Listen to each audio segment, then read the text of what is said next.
من شرور أنفسنا ومن سيئات أعمالنا من يهده الله فلا مضل له ومن يضلله فلا هادي له ونشهد أن لا إله إلا الله وحده لا شريك له ونشهد أن سيدنا ومولانا محمدا عبده ورسوله صلى الله تبارك وتعالى عليه وعلى آله وصحبه وسلم تسليما كثيرا. أما بعد فأعوذ بالله من الشيطان الرجيم. بسم الله الرحمن الرحيم. والذين يؤذون المؤمنين والمؤمنات بغير ما اكتسبوا فقد احتملوا بهتانا وإثما مبينا. وقال رسول الله صلى الله تبارك وتعالى عليه وسلم: المسلم من سلم المسلمون بلسانه ويده والمؤمن من أمنه الناس على أموالهم ودمائهم والمهاجر من هجر السلوك أو كما قال عليه الصلاة والسلام. رب اشرح لي صدري ويسر لي أمري واحلل عقدة من لساني يفقهوا قولي.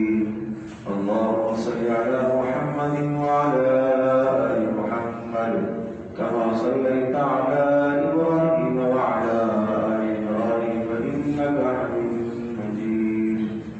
اللهم بارك على محمد وعلى آل محمد كما باركت على إبراهيم وعلى آل إبراهيم إنك حميد مجيد.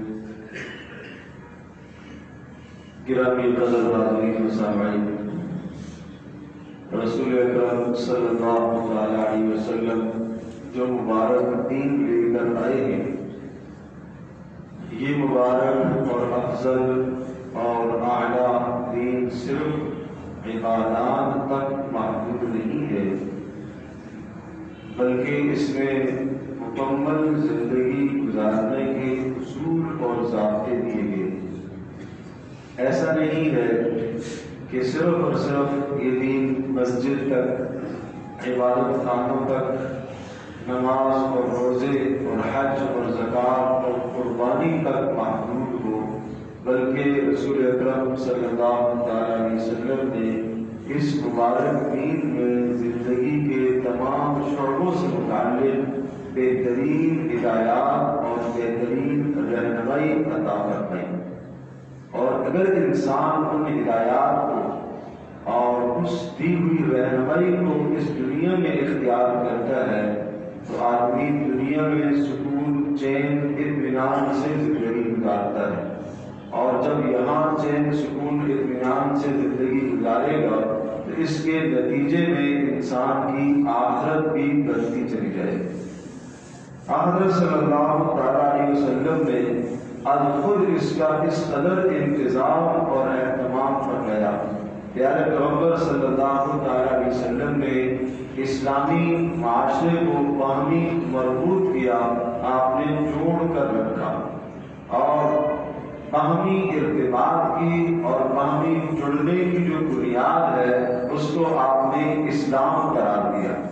اسلام کی بنیاد پر، دین کی بنیاد پر مسلمان آپس میں بھائی بھائی ہیں، ایک معاشرہ آپس میں بھائی بھائی ہے. اسلام کی بنیاد پر، دین کی بنیاد پر جب ایک معاشرہ، ایک سوسائٹی، ایک علاقہ، ایک ملک، پوری دنیا کے مسلمان آپس میں بھائی بھائی ہیں تو رسول اکرم صلی اللہ علیہ وسلم کا ارشاد پاک سنیے.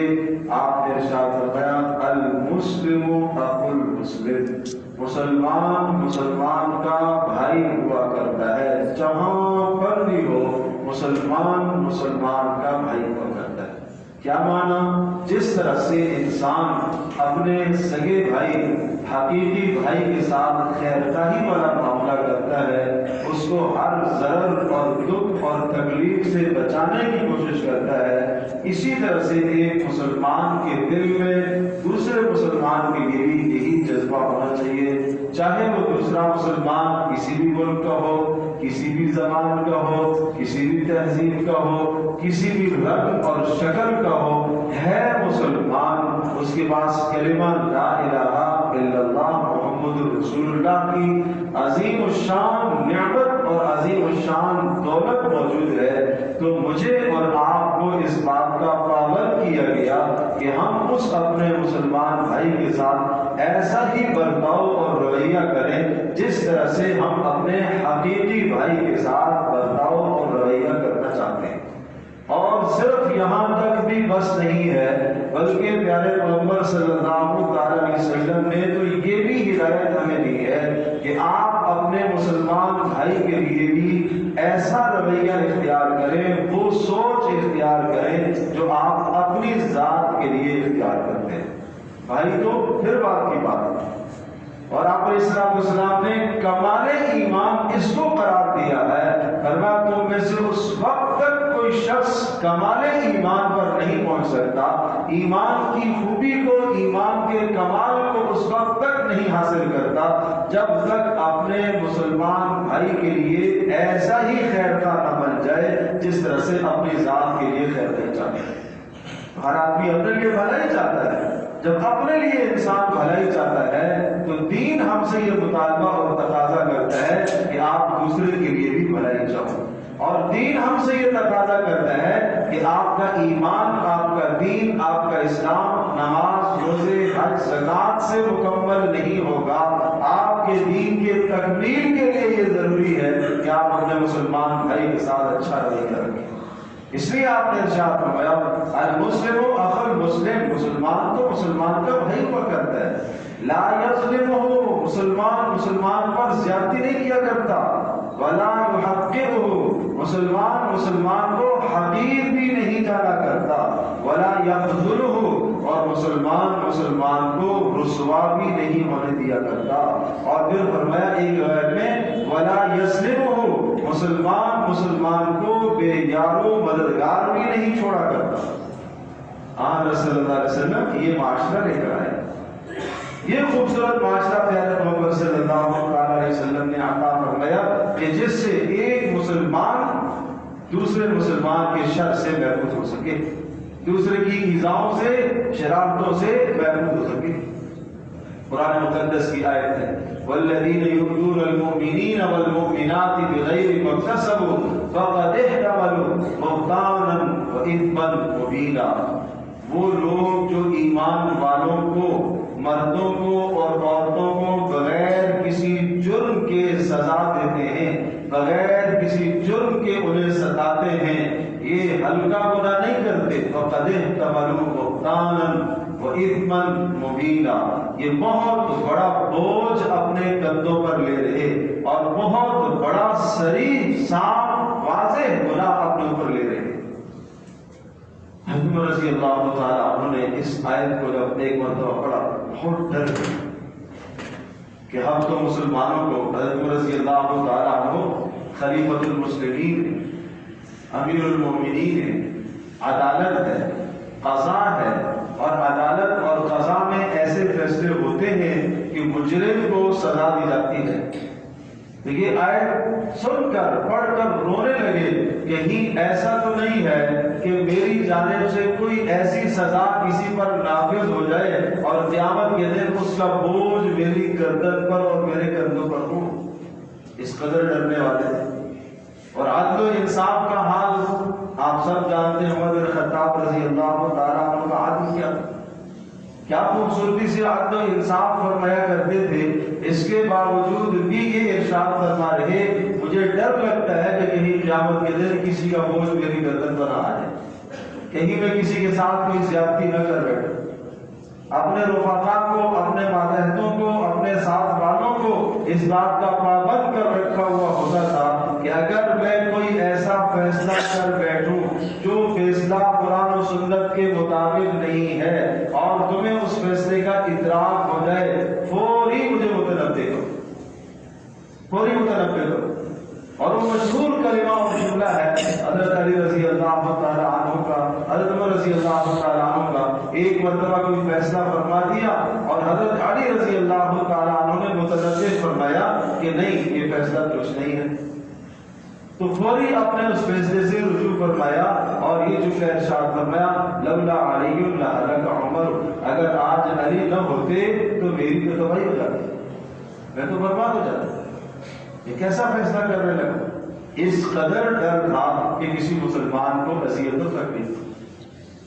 تو میرے دوستوں بزرگوں، اس وقت ہمارے ماحول اور معاشرے میں ہم دیندار سے دیندار آدمی، نمازی آدمی، تہجد گزار، تلاوت قرآن پاک کا اہتمام التزام کرنے والا، صدقے خیرات کرنے والا، بہت نیک اعمال کرنے والا بھی ان گناہوں سے نہیں بچتا جن گناہوں سے مسلمانوں کو ایذا ہوتی ہے، اور آدمی اس کو گناہ ہی نہیں سمجھتا۔ اور یاد رکھیے گا جب تک گناہ کو گناہ سمجھے گا اللہ پاک توبہ کی توفیق دے دے گا، لیکن ایک آدمی گناہ کو گناہ ہی نہ سمجھے۔ مثال کے طور پر میں مثال عرض کرتا ہوں، ایک آدمی روڈ پر نکلتا ہے، یہ سواری پر سوار ہو جانا، گاڑی پر سوار ہو جانا، کبھی آپ نے سوچا ہے کہ کیا پیارے پیغمبر صلی اللہ علیہ وسلم نے کوئی ہدایات دی ہے اس چیز؟ گاڑی تو خرید لی آپ نے، بڑی مہنگی خرید لی ہے، کیا وہ آداب معلوم ہے جو پیارے پیغمبر صلی اللہ علیہ وسلم نے بتائے، جو رسول اکرم صلی اللہ علیہ وسلم نے امت کو دیے؟ کیوں؟ آپ کے پاس ایک نعمت آئی ہے، یہ نعمت آپ کے لیے خیر کا ذریعہ بھی بن سکتی ہے، شر کا ذریعہ بھی بن سکتی ہے۔ اگر اس پر سوار ہو کر آپ عافیت کے ساتھ اپنی منزل مقصود تک پہنچ جاتے ہیں تو یہ آپ کے لیے خیر ہے، لیکن اگر اس پر سوار ہو کر آپ تکبر میں مبتلا ہو جاتے ہیں، غرور میں مبتلا ہو جاتے ہیں، یا اسی طرح سے آپ راستے میں کسی کو اذیت دے دیتے ہیں، تو یہ سواری اب ہمارے لیے خیر نہیں ہے، یہ شر بن گئی۔ ہم نے حلال پیسے سے خریدی تھی، پاکیزہ پیسے سے خریدی تھی، اپنی چلو حیثیت کے مطابق خریدی ہے، اسراف اور فضول خرچی بھی نہیں ہے، لیکن اگر یہ سواری پر سوار ہو کر بندے میں غرور اور تکبر آ جاتا ہے اور اسی طرح سے راستے میں کسی کو اذیت دیتا ہے اور راستے میں کسی کو بیجا اذیت اور تکلیف دے کر کسی کو مار کے چلا جاتا ہے تو اپنی عاقبت کو خراب کر دی۔ اب یہ سواری خیر نہ رہی، یہ سواری شر کا ذریعہ بن گئی۔ پیارے پیغمبر صلی اللہ تعالی علیہ وسلم کے زمانے کی سواریاں کیا ہوتی تھی؟ آپ علیہ السلام کے زمانے کی سواریاں اونٹ، آپ علیہ السلام کے زمانے کی سواری گھوڑا، خچر، گدھا، یہ اس زمانے کی سواریاں ہوتی تھی، اور ان سواریوں پر بھی بیٹھنے کے ایسے خوبصورت آداب بتائے تھے، حالانکہ ان سواریوں پر بیٹھنے کے بعد خطرات کم ہوتے تھے، اور آج کل کی جو نئی سواریاں ہیں ان پر سوار ہو کر پھر تو خطرات جان کے اور زیادہ ہے۔ حضرت علی رضی اللہ تعالی عنہ ایک مرتبہ سواری پر سوار ہوئے اور آپ نے پیر رکھا سواری پر، رکاب پر پیر رکھا، آپ نے پڑھا بسم اللہ الرحمن الرحیم، اور اس کے بعد جب سواری کی پیٹھ پر سیدھے ہو کے بیٹھ گئے تو آپ نے پڑھا الحمدللہ، پھر اس کے بعد پڑھا سبحان الذی سخر لنا ھذا وما كنا له مقرنین وانا الى ربنا لمنقلبون، یہ دعا تو یاد ہے۔ پھر اس کے بعد 3 بار کہا الحمدللہ الحمدللہ الحمدللہ، پھر 3 بار کہا اللہ اکبر اللہ اکبر اللہ اکبر، پھر یہ جملہ ارشاد فرمایا ربی انی ظلمت نفسی فاغفر لی فانہ لا یغفر الذنوب الا انت، اے میرے پروردگار انی ظلمت نفسی، میں نے اپنی جان پر ظلم کر لیا ہے، فاغفر لی، میرے گناہوں کو معاف فرما، فانہ لا یغفر الذنوب الا انت، آپ کے سوا کوئی اور گناہوں کو معاف نہیں کر سکتا۔ یہ پڑھا اور پھر آسمان کی طرف نگاہ کی اور ہلکا سا مسکرائے۔ پوچھنے والے نے پوچھا لما ضحکتا، آپ کیوں مسکرائے، کیوں آپ نے ایسا کیا؟ تو حضرت علی رضی اللہ تعالی عنہ ارشاد فرما رہے ہیں صنعت کما صنع رسول اللہ صلی اللہ علیہ وسلم، میں نے وہی عمل کیا جس طرح سے رسول پاک صلی اللہ علیہ وسلم نے عمل کیا تھا۔ آپ علیہ السلام اسی طرح سے سوار ہوئے اور آپ علیہ السلام اسی طرح سے مسکرائے، اور پھر میں نے پوچھا کہ آپ کیوں مسکرائے؟ تو رسول اکرم صلی اللہ علیہ وسلم نے ارشاد فرمایا، جب بندہ یہ کلمہ کہتا ہے کہ ربی انی ظلمت نفسی، اے میرے پروردگار میں نے اپنے اوپر ظلم کیا ہے اور تو میرے گناہوں کو معاف فرما اور تیرے سوا کوئی معاف کرنے والا نہیں ہے، تو اللہ تبارک تعالیٰ ملائکہ پر فخر فرماتا ہے، دیکھ کر دیکھو میرے بندے کو یہ پتہ ہے کہ اس کا کوئی رب ہے جو اس کے گناہ معاف کرے گا، اس رب کے سوا کوئی گناہ معاف کرنے والا نہیں ہے، اسی لیے تو اس نے یہ جملہ کہا۔ اللہ خوش ہوتا ہے تو میں بھی اس لیے خوش ہوا۔ پیارے محمد صلی اللہ علیہ وسلم نے یہ بتایا، اور حضرت علی رضی اللہ تعالیٰ عنہ نے بھی ایسا ہی کیا۔ انہوں نے فرمایا کہ میں نے اس لیے کیا کہ رسول اکرم صلی اللہ علیہ وسلم نے ایسا کیا۔ کس کو پتہ ہے؟ جب یہ آداب نہیں ہوتے تو پھر وہی سواری شر کا ذریعہ بنتی ہے، وہی سواری شر کا ذریعہ بن جاتی ہے۔ اپنی جان لیوا، دوسرے کی بھی جان لیوا، اپنی جان کا بھی نقصان، دوسرے کی جان کا بھی نقصان، کتنا بڑا ظلم ہے۔ رسول اکرم صلی اللہ علیہ وسلم کا فرمان ہے، المسلم من سلم المسلمون من لسانہ و یدہ۔ پوچھا کہ اللہ کے رسول، اسلام کس کا مکمل ہوگا؟ کمال اسلام کس چیز کا نام ہے؟ تو آپ نے فرمایا کمال اسلام یہ ہے کہ آدمی کی زبان سے اور ہاتھ سے دوسرے مسلمان محفوظ ہو جائیں، یہ کمال اسلام ہے۔ اللہ کے رسول، کمال ایمان کس چیز کا نام ہے؟ اسلام ظاہری اعضاء میں اسلام سج جائے، تشخص اسلام کا نظر آ رہا ہو، برقرار ہو، اور دل میں اللہ کی ذات عالی پر مکمل بھروسہ اور اعتماد ہو، یہ اسلام ایمان کیسے مکمل ہوگا؟ فرمایا المؤمن من امنہ الناس علی اموالہم و دمائہم۔ فرمایا ایمان کے کمال کے لیے یہ ضروری ہے کہ لوگ اس آدمی سے بے خوف و خطر ہو جائیں کہ یہ آدمی میری جان کو، میرے مال کو، میری عزت کو نقصان نہیں پہنچائے گا۔ اگر کوئی شخص میرے اور آپ کے شر سے ڈر رہا ہو، اگر ہم کسی مجلس میں جائیں اور اگلا آدمی راستہ بدل دے کہ یہ آدمی شریر آ رہا ہے، ایسا نہ ہو کہ اس کے شر سے مجھے نقصان پہنچے، یہ زبان سے کوئی بےہودہ جملہ بولے گا، میری استہزاء کرے گا، میری تحقیر کرے گا، مجھے ذلیل کرنے کی مجمع میں کوشش کرے گا۔ ایک آدمی کا راستہ چھوڑ دیتا ہے، ہم نماز پڑھ کے گئے، ہم تہجد پڑھ کے گئے، ہم تلاوت کر کے گئے، لیکن رسول پاک صلی اللہ علیہ وسلم کے ارشاد کے مطابق کمال ایمان نہیں آیا۔ کیوں؟ ایک مسلمان ہم سے ڈر رہا ہے، ایک مسلمان مجھ سے اس لیے خائف ہے کہ کہیں اس کے شر سے مجھے تکلیف نہ ہو۔ ایک آدمی کو سامنے کھڑے ہو کے ہم سلام کرتے ہیں، بھائی یار اس کو سلام کر لو، اکرم الرجل مخافۃ شرہ، اس کو سلام کر لو، اگر اس کو سلام نہ کیا بڑا شریر انسان ہے، یہ کو فساد برپا کر دے گا۔ اگر یہ کیفیت ہے تو میرا عزیز دوستو، ایمان مکمل نہیں ہے، یہ لنگڑا ایمان ہے، یہ کمزور ایمان ہے۔ اس کمزور ایمان کے ساتھ نجات کا وعدہ نہیں ہے، اس کمزور ایمان پر نجات کا دار و مدار نہیں ہے۔ تو رسول اکرم صلی اللہ علیہ وسلم نے یوں آداب زندگی سمجھائے۔ آج باہر روڈوں پر جب جوان نکلتے ہیں تو موٹر سائیکلوں کے سائلنسر پھاڑ کر نکال کر جو ہنگامہ اور شور مچ رہا ہوتا ہے، اور جس سے گزرنے والے کو بھی اذیت، گھر میں سونے والے کو بھی اذیت، پڑوسی کو بھی اذیت، یہ سراسر حرام کام میں مبتلا ہے، یہ حرام کام میں مبتلا ہے۔ وہ یہ سمجھ رہا ہے کہ میں وہ اپنی رونق کو بحال کرنے کے لیے، اپنی دھاک بیٹھانے کے لیے، اپنا روب جمانے کے لیے، اور اپنی جو ہے وہ برائی دوسروں پر ظاہر کرنے کے لیے ایسا عمل کرتا ہے۔ اگر کوئی اسے بول دے، کوئی سمجھا دے تو لڑائی پر آتا ہے۔ یہ کیا ہے؟ یہ ایذائے مسلم۔ اسی طرح سے اپنے ذاتی مفاد کے لیے روڈ کو بلا کر لینا، اپنے ذاتی مفاد کے لیے یا کسی بھی مفاد کے لیے امت مسلمہ کو نقصان پہنچانا، اس وقت جو ہو رہا ہے 4 دن سے 5 دن سے، کوئی شک نہیں وہ ظلم ہے، وہ زیادتی ہے، وہ نہیں ہونی چاہیے، لیکن اس کے بدلے میں امت مسلمہ کو پریشان کرنا رسول اکرم صلی اللہ علیہ وسلم کی ہدایت نہیں ہے۔ آپ علیہ السلام کا دین یہ ہمیں نہیں سکھاتا۔ حضرت علی رضی اللہ تعالی عنہ سے روایت ہے، رسول اکرم صلی اللہ تعالی علیہ وسلم کا ارشاد ہے کہ جب جنازہ تیار ہو جائے فوری ادا کرو،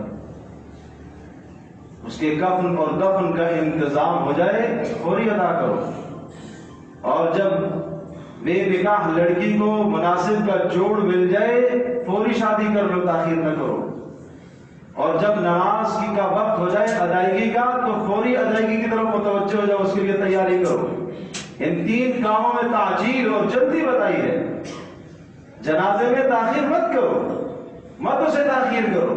کیوں؟ رسول اکرم صلی اللہ تعالی علیہ وسلم نے ایک دوسری حدیث میں یوں ارشاد فرمایا کہ دیکھو جو آدمی اس دنیا سے رخصت ہو گیا تو وہ حال سے خالی نہیں ہے، اگر وہ اچھا اور نیک ہے تو اس اچھے اور نیک کو اپنی جگہ پر منزل تک پہنچاؤ، اس کی وہ منزل انتظار کر رہی ہے۔ گزشتہ جمعے میں تفصیل سے یہ بات کی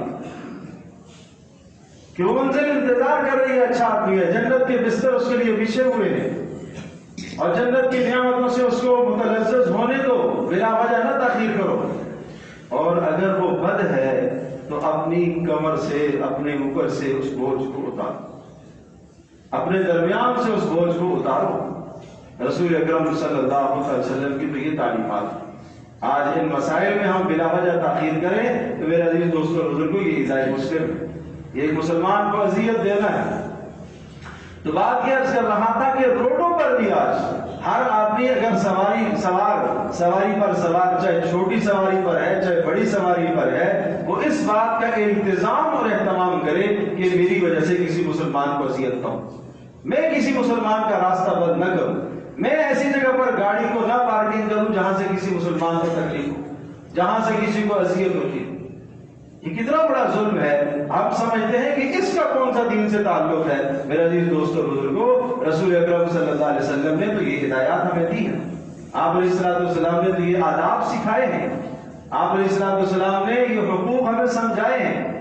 ایک وقت رسول اکرم صلی اللہ علیہ وسلم کی خدمت میں حاضر ہوا، آپ کی ملاقات اور زیارت کے شوق میں دوڑتے ہوئے آئے، مسجد نبوی سے باہر انہوں نے اپنے جانوروں کو کھڑا کیا، جانوروں سے اترے اور جلدی جلدی چھلانگیں لگاتے ہوئے دوڑتے ہوئے مسجد میں تشریف لائے، رسول اکرم صلی اللہ علیہ وسلم کی زیارت کے شوق میں۔ اس قبیلے کے جو سردار تھے انہوں نے ایسا نہیں کیا، انہوں نے اطمینان سے اپنی سواریوں کو کنارے پر کھڑا کر دیا، کنارے پر جہاں باندھنے کی جگہ تھی سواریوں کو، سب سواریوں کو وہاں باندھا تاکہ کسی کا راستہ بند نہ ہو، کسی کو اذیت اور تکلیف نہ ہو۔ پھر سواریوں کا حق تھا ان کے اوپر سے پالان اتارے، اور پھر سواریوں کا حق تھا کہ ان کے سامنے چارہ ڈالا، اس زمانے کی سواریاں تو یہی تھی، اور چارہ بھی ڈالا، اور بڑے اطمینان کے ساتھ پھر اندر مسجد میں داخل ہوئے۔ رسول اکرم صلی اللہ تعالی علیہ وسلم نے ان سے یہ پوچھا، آپ تاخیر سے کیوں آئے؟ آپ کے رفقا، آپ کے دوست و احباب ساتھی تو پہلے دوڑتے ہوئے آگے، آپ تاخیر سے کیوں آئے؟ انہوں نے کہا کہ رسول میں اترا سواریوں سے، میں نے سوچا ان کا بھی حق ہے، ان کی وجہ سے کسی مسلمان کو اذیت نہ ہو، تکلیف نہ ہو، کنارے میں نے کھڑی کی ہیں، اور اس کے بعد ان کو اوپر سے پالان اتارے اور ان کو چارہ میں نے ڈالا، پانی دیا جو ان کا حق تھا، اس کے بعد میں آپ کی خدمت میں حاضر ہوا۔ آپ نے ارشاد فرمایا، یہ تحمل، یہ بردباری، یہ اللہ کی دی ہوئی صفت ہے۔ یہ تحمل اور یہ بردباری، آہستہ حوصلے سے کام کرنا، جلد بازی نہیں، جلد بازی نہیں، فرمایا یہ اللہ کی طرف سے عطا کرتا صفت ہے۔ والعجلۃ من الشیطان، اور یہ جلد بازی شیطان کی طرف سے، یہ جلد بازی شیطان کی طرف سے ہے۔ تو روڈ پر جلد بازی کرے، دوسرے کی جان بھی جائے، اپنی بھی جان جائے، کیوں ایسے جلد بازی کرے؟ اگر اس کی غلطی اور اس نے یا تو اصول اور ضابطے توڑے، اور اصول اور ضابطے توڑے، یا ایک حد جو رفتار کی تھی اس حد سے زیادہ رفتار لے کے جایا اور سامنے کسی کی جان کا نقصان ہوا تو قتل عام، قتل ہے۔ جان کسی کی چلی گئی تو قتل تو ہے، کیوں کسی کی جان ماری ہے؟ یہ ایذاء مسلم ہے۔ تو اس ایذاء مسلم سے ہم اپنے آپ کو بچائیں۔ اسی طرح سے بلا وجہ کسی کو ہارن دینا یہ بھی ایذا ہے، پتہ ہے روڈ بلاک ہے، آگے آخر بہت دور تک گاڑیاں کھڑی ہیں، تو بھائی تم بھی کھڑے ہو جاؤ اطمینان سے۔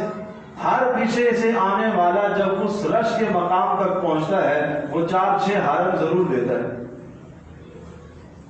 یہ ایذائے مسلم بلا وجہ کیوں کسی کو ہارن دیا جائے؟ راستے میں چلتے ہوئے آپ سوار ہیں، آپ پیدل ہیں، آپ کسی بھی طرح سے ہیں، آپ کوشش کریں میری وجہ سے کسی مسلمان کو اذیت نہ ہو، میری وجہ سے کسی مسلمان کو تکلیف نہ ہو۔ تو رسول اکرم صلی اللہ علیہ وسلم نے کہ ہمیں آداب سمجھائے ہیں، یہ آداب بتائے ہیں، ان آداب زندگی کے ساتھ ہم اگر زندگی گزارتے ہیں تو ہماری دنیا بھی سنورتی ہے، ہماری آخرت بھی سنورتی ہے۔ اور ان چیزوں کو رسول پاک صلی اللہ علیہ وسلم نے یہ اللہ کی عطا کردہ صفتیں اور صفات بتائی ہیں، اور عجلت اور جلد بازی کرنے کو شیطان کا عمل بتایا ہے۔ ہم جلد بازی سے اپنے آپ کو بچائیں، ہم اپنی نسلوں کی تربیت کریں، ہم اپنے جوانوں کی تربیت کریں، وہ اس تربیت کے قابل ہیں۔ جہاں ہم اپنی اولادوں کو نماز کی ترغیب کرتے ہیں، ہم اپنی نمازوں کو دیگر اخلاق، اولادوں کو دیگر اخلاق سکھاتے ہیں اور ضروری سمجھتے ہیں، وہاں ان کو یہ آداب بھی سکھائے جائے، روڈ پر نکلنے کے آداب سکھائے جائیں، سواری پر بیٹھنے کے آداب سکھائے جائیں۔ ایک بار میں پھر وہ آداب دہراتا ہوں جو حضرت علی رضی اللہ تعالیٰ عنہ کی روایت ہے، اور سب کے سب دوستوں سے میں درخواست کرتا ہوں کہ ان آداب کی پابندی کریں، صرف اور صرف سبحان الذی سخرنا ھذا پر اکتفا نہ کریں، اور 2-4 چیزیں بھی پڑھنے کی۔ تو کیا عرض کیا تھا؟ حضرت علی رضی اللہ تعالیٰ عنہ جب سواری پر سوار ہوئے تو آپ نے جب پیر رکھا تو آپ نے پڑھا بسم اللہ الرحمن الرحیم، جب بیٹھ گئے پھر آپ نے اطمینان سے پڑھا الحمدللہ، اور پھر اس کے بعد آپ نے پڑھا سبحان الذی سخرنا ھذا وما كنا له مقرنین وانا الی ربنا لمنقلبون۔ یہ بڑی پیاری دعا ہے، اس دعا کو سمجھ کے پڑھو، صرف ایسا ہی نہیں ہے کہ کوئی ورد ہم نے پڑھ لیا، کاش کہ اس کی تہ تک پہنچ جاؤ۔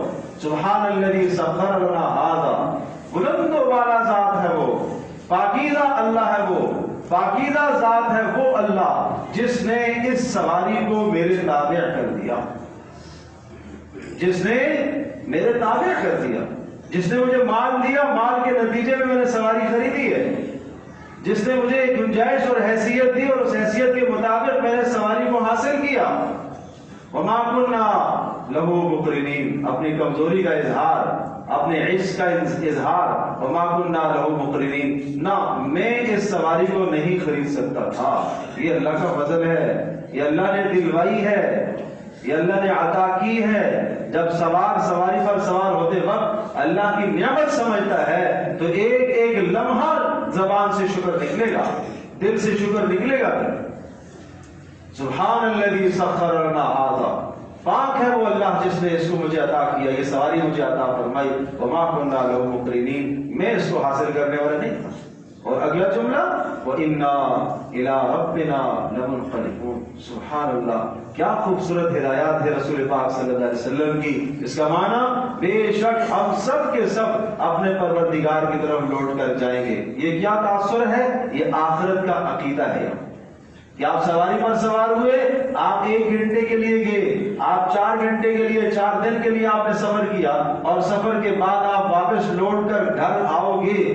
یہ واپسی کا لوٹنا تمہیں آخرت میں لوٹنا یاد دلائے، تمہیں یہ یاد آنا چاہیے کہ ایک دن مجھے اللہ کے پاس لوٹ کر جانا ہے، تمہیں یہ خیال ہونا چاہیے کہ مجھے اللہ کے سامنے ایک دن پیش ہونا ہے۔ آج میں گھر سے نکلا اور سودا لینے کے لیے، اپنی ضرورت کے لیے نکلا اور شام کو واپس آیا، جس طرح سے ایک دن اسی طرح سے مجھے اللہ کے پاس نہیں جانا ہے۔ اور جب آج بازار سے واپس آیا تو میں جو اشیاء لے کر آیا مجھے گھر میں بتانا ہے، میں یہ لے کے آیا، یہ نہیں لے کے آیا، گھر میں انتظار ہے، بالکل وہاں پر بھی میرا انتظار ہے، وہاں پر میرے اعمال کا محاسبہ ہوگا۔ گھر میں پیسے کا محاسبہ ہے، وہاں میرا محاسبہ ہوگا، اعمال کا محاسبہ ہے۔ تو یوں پڑھا کرتے تھے سبحان الذی سخر لنا ھذا وما كنا له مقرنین وانا الی ربنا لمنقلبون۔ اس کے بعد پھر 3 مرتبہ پڑھتے تھے الحمدللہ، الحمدللہ، الحمدللہ، پھر 3 بار پڑھتے تھے اللہ اکبر، اللہ اکبر، اللہ اکبر۔ یہ کس کو نہیں آتی ہے؟ یہ کلمات تو سب کو یاد ہے، پڑھنے کی ضرورت ہے، ہمت کرو تھوڑا سا، سواری پر بیٹھنے کے بعد تھوڑا سا سوچو مجھے سنت کے مطابق آج کے بعد سے سواری پر سوار ہونا ہے، چاہے ذاتی سواری ہے یا کرائے کی سواری ہے، عمل تو یہی ہے، کرائے کی سواری ہے، جب بھی اللہ پاک نے حیثیت استطاعت دی ہے تو جبھی تو آپ نے کرائے پر لی ہے، اس لیے دعاؤں کا اہتمام کرو۔ اور اس کے بعد پڑھتے تھے ربی انی ظلمت نفسی فإنہ لا یغفر الذنوب الا انت، ربی انی ظلمت نفسی فإنہ لا یغفر الذنوب الا انت، اے میرے رب میں نے گناہ کر کے اپنی جان پر ظلم کیا اور تیرے سوا کوئی گناہ بخشنے والا نہیں ہے، فاغفر لی، میرے گناہ بخش دے۔ کیا رسول پاک صلی اللہ علیہ وسلم کا کوئی گناہ تھا؟